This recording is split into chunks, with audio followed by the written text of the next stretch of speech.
খালেদ মহিউদ্দিন বেশ পরিচিত নাম। সাম্প্রতিক সময়ে খালেদ মহিউদ্দিনের একটি টক শোর কিছু প্রসঙ্গ আমরা অ্যাড্রেস না করে পারছি না। আমরা ভিডিও থেকে দেখাচ্ছি। ডক্টর গালিব, আপনার কাছে জানতে চাইব যে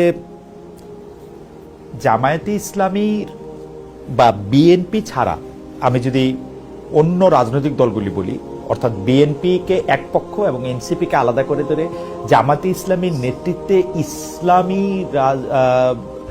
আদর্শে যারা রাজনীতি করেন, আমি যদি এভাবে বলি, তাদের রাজনৈতিক উদ্দেশ্যটা বা রাজনৈতিক লক্ষ্যটা এই মুহূর্তে আপনি আসলে কি দেখতে পান? মানে আমি কয়েকটা প্রসঙ্গ আপনাকে একটু যদি বলি যে বাংলাদেশের সমাজ, রাষ্ট্রীয় কাঠামো, আইনি কাঠামোটা কেমন তারা চান।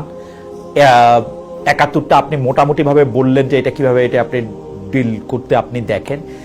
একটা হলো আইনি কাঠামোটা আমি একটা বুঝতে চাই। দ্বিতীয় হচ্ছে বাংলাদেশটা কি এরকম একটা দেশ হিসাবে তারা দেখতে চান যে যেই দেশটা মধ্যে ব্যক্তিগত সিদ্ধান্তের ক্ষেত্রে কে কোন রকম সিদ্ধান্ত নিবে, অর্থাৎ কিরকম কাপড় পরবে, কিরকম খাবার খাবে, সেইটা তার মধ্যে থাকবে, নাকি আসলে একটা গাইডলাইন দিয়ে এটা পরিচালিত হবে? খালেদ সাহেব জানতে চেয়েছেন ব্যক্তিগত ক্ষেত্রে কে কি রকম কাপড় পরবে, এইগুলো কি কারো ব্যক্তিগত পছন্দ অনুযায়ী হবে নাকি একটা গাইডলাইন দ্বারা পরিচালিত হবে? Come on Khaled, say it sharia. We all know what do you mean by একটা গাইডলাইন। আমরা জানি ইসলামী শরিয়া অবশ্যই একজন মুসলিমের ব্যক্তিগত জীবনে পোশাক, খাবার, এমনকি স্ত্রীর সাথে কিভাবে অন্তরঙ্গ হবে, কিভাবে হবে না, সে ব্যাপারেও গাইডলাইন দেয়। এগুলো কোনো অপশন নয়, এগুলি স্পষ্ট নির্দেশনা, সুনির্দিষ্ট গাইডলাইন। এটি না জানার মতো কোনো বিষয় নয়। খালেদ মহিউদ্দিনের মতো ব্যক্তির ইসলাম সম্পর্কে এটুকু বেসিক অবশ্যই জানা থাকার কথা। বরং খালেদ সাহেবরা এসব প্রশ্ন এই কারণে করেন যে ওনারা জানেন যারা ইসলামের মধ্যে নিজেদের আত্মপরিচয় খুঁজে পেতে খুব স্ট্রাগল করে, এসব প্রশ্নকে তারা ডিফেন্ড করতে পারবে না। ডিফেন্ড করতে গেলে জাত যাবে। এই আলোচনা না হয় অন্য দিনের জন্য থাক। খালেদ মহিউদ্দিন, আপনারা যেমন বলেন সেকুলার ডোমেনে এই করা যায় না, এইসব গোড়ামি চলে না, এগুলো আপনারা বলেন না। বলেন কেন বলেন? কারণ সেটা হচ্ছে আপনাদের আদর্শের নীতিমালা, সেকুলার আদর্শের নীতিমালা। So please take note. একজন মুসলিম যখন নিজেকে প্রকৃত অর্থেই মুসলিম হিসাবে পরিচয় দেয়, তখন সে আর সেকুলার আদর্শের বিধান মেনে নিতে পারে না। This is just a basic rift, Khaled. We all have uniforms of our own school. Your one is secular and our one is Islam. কেন আপনি মেনে নিবেন না যে সেকুলার আদর্শের যদি কোনো নীতিমালা থাকতে পারে, তবে ইসলামিক আদর্শেরও অবশ্যই নীতিমালা থাকবে। সেকুলার ডোমেনে যদি নিকাব এবং হিজাবকে কটাক্ষ করা সম্ভব হয়, তাহলে অবশ্যই ইসলামিক শরিয়ার অধীনে হিজাব এবং নিকাবকে সুরক্ষা দেওয়া হবে। খালেদ, আপনি অবশ্যই এমন হাস্যকর কথা বলবেন না যে দুনিয়াতে শুধু সেকুলার আদর্শই চলবে। খালেদ সাহেব যে যৌক্তিক প্রশ্ন করতে পারতেন তা হচ্ছে কোনটি বেটার বা কোনটির অধীনে আমরা পরিচালিত হব। যেহেতু এখন শরিয়া নেই এবং সেকুলার আইন আছে, তাই খালেদ, আপনার প্রশ্নটি এখন প্রাসঙ্গিক নয়। অন্তত আপনার টকশোর কনটেক্সটে তো অবশ্যই প্রাসঙ্গিক নয়। বরং আপনাকেই আমরা প্রশ্ন করছি, কেউ কি সেকুলারিজমের দোহাই দিয়ে ইসলামী নীতিমালা পালনের ক্ষেত্রে বাধা দেওয়ার অধিকার রাখে? কেউ কি একজন বিশ্বাসী মুসলিমার নিকাব পরার আদেশ যা আল্লাহর পক্ষ থেকে, তা চ্যালেঞ্জ করার অধিকার রাখে? খালেদ, লক্ষ্য করুন, বর্তমান বাংলাদেশে সেকুলার আইন প্রচলিত এবং প্রতিষ্ঠিত। আপনি এর মধ্যেই একজন মুসলিমের ব্যক্তি স্বাধীনতা নিশ্চিত করতে পারছেনই তো না, উল্টো ইসলামী শরিয়ার মধ্যে ঢুকে গিয়ে প্রশ্ন করছেন শরিয়া কি কারো ব্যক্তিগত পছন্দের ব্যাপারে নির্দিষ্ট কোনো গাইডলাইন দিতে পারে? Isn't that funny, Khaled? বাংলাদেশে আমরা এমন অসংখ্য উদাহরণ দেখেছি যেখানে বোরকা পরার জন্য ক্লাসে ঢুকতে দেওয়া হয় না, হিজাব পরার জন্য ক্লাস থেকে বাচ্চাদের বের করে দেওয়া হয়, দাড়ি রাখার জন্য চাকরি হয় না, নিকাব থাকার জন্য শপিং মলে প্রবেশ করতে দেওয়া হয় না, আর দাড়ি রাখার জন্য শাস্তি হয়। শরিয়া শাসনের অধীনে ব্যক্তিগত অভিরুচি বা স্বাধীনতা নিয়ে লজিক্যাল ফ্যালাসি নিয়ে আসার আগে দেখুন এই প্যাচ খুলতে পারেন কিনা। এখন বাংলাদেশে শরিয়া আইন নেই, কিন্তু অলরেডি আমরা দেখতে পাচ্ছি কোনো মানুষের ব্যক্তিগত অভিরুচি বা স্বাধীনতার ব্যাপারে আপনি যা জানতে চেয়েছেন তা প্রতিনিয়ত আমাদের চোখের সামনে হচ্ছে। ওয়াই খালিদ? খালেদ সাহেব, সেকুলার গাইডলাইন কি এসব করতে বলে? ব্যক্তিগতভাবে মানুষের জীবনের পোশাক, এমনকি তার চুল দাড়ির জন্য শাস্তি দিতে, ক্লাস থেকে বের করে দিতে, পরীক্ষার হল থেকে বের করে দিতে? খালেদ মহিউদ্দিন, আপনি অন গ্রাউন্ড রিয়েলিটি প্রশ্ন না করে এখনো যা বাস্তব না তা নিয়ে প্রশ্ন করছেন কেন? খালেদ মহিউদ্দিন, আমরা আবারও সুস্পষ্ট করে আপনাকে প্রশ্ন করছি, বাংলাদেশে শরিয়া আইন বিদ্যমান নেই, এমন অবস্থায় আপনি প্রশ্ন করেছেন একজন মানুষের ব্যক্তিগত স্বাধীনতা কেমন হবে।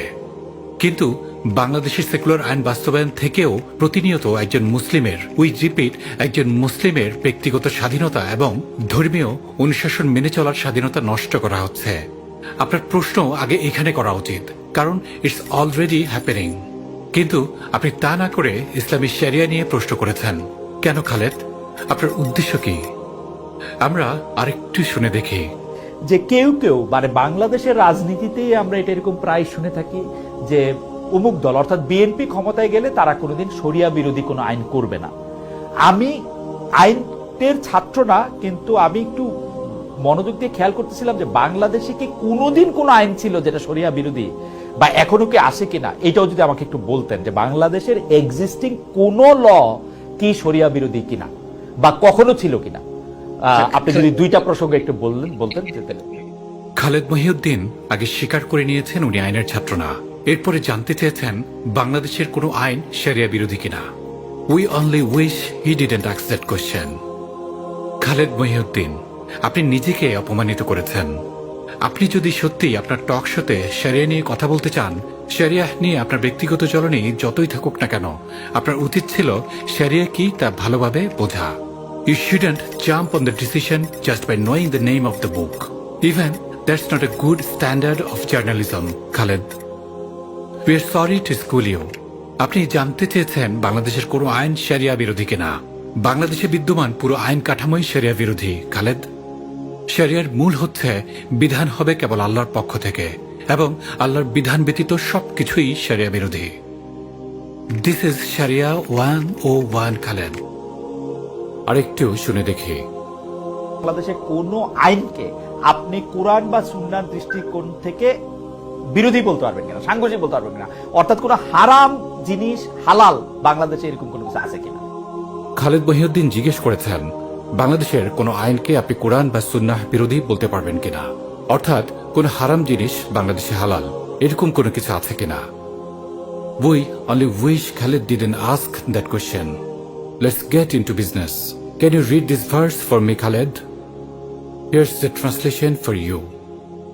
বলো, আমার রব তো হারাপ করেছেন অশ্লীল কাজ, যা প্রকাশ পায় এবং যা গোপন থাকে, আর পাপ ও অন্যায়ভাবে সীমা লঙ্ঘন এবং আল্লাহর সাথে তোমাদের শরীক করা, যে ব্যাপারে আল্লাহ কোনো প্রমাণ অবতীর্ণ করেননি, এবং আল্লাহর উপরে এমন কিছু বলা যা তোমরা জানো না। সূরা আল-আরাফ 33। Did you see the word harrama, Khaled? In the verse, mark that word harrama. It means Allah made it haram. Khaled সাহেব, আপনি বলুন, বাংলাদেশের আইন অনুযায়ী একটু প্রেম ভালোবাসা করা, একটু কাছে আসাসি করা, একটু কনসেন্টের সহিত পরস্পরকে এক্সপ্লোর করা নিষিদ্ধ কিনা? নিষিদ্ধ না, রাইট খালেদ? কিন্তু এগুলো আল্লাহ হারাম বলেছেন। আল্লাহ যা নিষিদ্ধ করেছেন বাংলাদেশের আইন তার অনুমতি দিয়েছে। Khaled, are you ready for the next one? Read this one. Here's the translation for you. এটা এই জন্য যে তারা বলে বেচাকেনা সুদের মতোই, অথচ আল্লাহ বেচাকেনা হালাল করেছেন এবং সুদ হারাম করেছেন। সূরা বাকারা 275। Did you see that word harrama again? It means Allah made it haram. Khaled, আপনি এক্সপ্লিসিট উদাহরণ চেয়েছেন। আপনার জন্য আমরা হারাম শব্দ সহ উদাহরণ এনে দিয়েছি, এবং তার প্রাইমারি সোর্স কোরআন থেকে। খালেদ, আমরা জানতে চাচ্ছি বাংলাদেশের আইনে কি সুদ নিষিদ্ধ? খালেদ, এত অন্ধ আত্মবিশ্বাস আসলে আপনার জন্যই ক্ষতিকর। অ্যান্ড স্টিল আমরা আপনার জন্য কেবল হারাম শব্দ স্পষ্টভাবে উল্লেখিত আছে সেই উদাহরণ এনেছি, কেবল কোরআন থেকে এনেছি, এর বাইরে অন্য সমস্ত হারামের লিস্টে আমরা হাতে দেইনি। Check these two verses at your convenience, Khaled. Also, try to find any meaning of these two verses, implying other than haram, if you really can. Khaled, আপনি কি বুঝতে পারছেন? You shouldn't have asked that question. Khaled Mohiuddin, আপনাকে আমরা অনুরোধ করব, আপনি নিজেকে কিছুটা সময় দিন, শিখুন, জানুন, নিজের প্রফেশনের জন্যই জানুন। ইসলাম নিয়ে আপনি কথা যদি বলতেই চান, আপনাকে অবশ্যই ইসলামের ব্যাপারে জানতে হবে। কেউ আপনাকে ইসলামকে ভালোবাসতে বাধ্য করছে না, তবে আপনি যদি মন্তব্য করতেই চান, প্লিজ জেনে বুঝে করুন। আমরা আপনাকে ইসলামকে ভালোবাসার জন্য আহ্বান করতে পারি, বাধ্য নয়।